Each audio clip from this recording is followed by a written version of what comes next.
Aussie dollar is a hot trade for the week.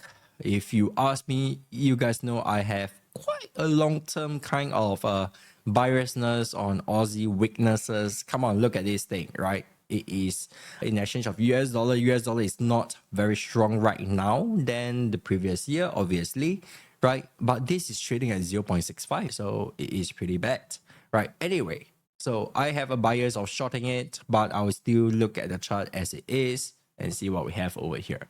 Weekly chart market is hitting the resistance level, right? Nothing much over here other than it's below the key resistance level.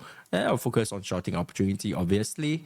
Daily chart, this is what we have. Nothing much to talk about. But things get a bit more interesting when we come into the 4-hour chart. We do have a magic candle over here. What is needed is a magic candle confirmation or a 3-bar reversal to happen, right? On the 4-hour chart, which means once again, we wait for 9 a.m., wait for the candlesticks to close. Singapore, so do your math and do your time zone adjustment and see what time you should be waiting for these candlesticks to close and to happen, and always follow your charts, right? So when it happens, I'll enter for a aggressive shorting opportunity.